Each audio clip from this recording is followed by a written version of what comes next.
中山恭喜晒咁啊！貝多尼今次終於真真正正贏到一場好精彩嘅頭馬咯，感受如何咧？係你始終係你咯，係你嘅就始終係你。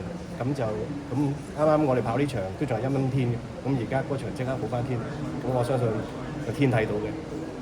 即係話今季個進步感俾到你點？其實今季都連翻見到佢有好好。其實都係應該仲會有進步嚇，因為其實呢隻馬佢啱啱都係大陸4歲啫，咁就基本上如果健康係正常嘅話咧，你睇翻嗰啲操練咧，佢其實都未去到咁盡，咁順其自然啦，等隻馬再成長啲先嚇。中山水都預期係3班都係好有份量嘅，睇磅睇形勢啦，而家跑馬都係 handicap 都係睇樣磅、睇形勢、睇個步速，咁同埋啲對手咯，咁係咁多，就好難話預期啦。夜馬就梗係開心啦，咁但係都真係要睇當時嘅對手步速形勢。中山名下馬匹今季都可以話係差唔多可以講成好大豐收嘅，因為除咗貝多尼有好表現之外，你睇廖康明馬房嘅生好彩都有好好表現啦。而且同埋夜馬騎師就係阿 Jerry 周俊樂啊，其實即係你點解會咁中意阿 Jerry 啊？邊方面令你好欣賞咧？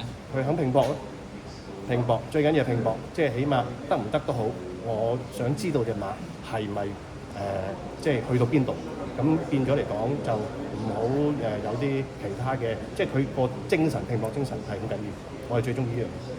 同埋佢賽前賽後其實有冇即係同你交流或者溝通話匯報馬？會有嘅，會有啲問下睇會議場點跑啊、進度啊呢啲嘢我都會有 report 俾我，或者佢都會有啲細節啊，咁睇下啲嘢都有同我交代，有陣時交流。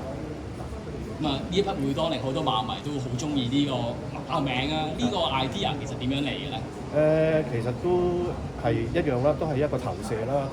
咁我都係覺得貝當寧咁，希望佢可以登到頂啦，咁就可以去令到一隻馬可以創造到有啲成績出嚟啦，呢匹馬目前就集中跑短途啊。會短途。日後有冇機會會再漫長啲，還是佢真係一匹真正嘅短途快馬咧？睇血統 Superstar 嚟講，都係應該係跑翻呢個路程咯。咁睇下試下1000-4啦，不過呢啲都係交翻俾練馬團隊啦，阿 Cody 佢哋去睇下點樣做法啦。再一次感謝晒你，再一次恭喜晒中山，多謝，多謝。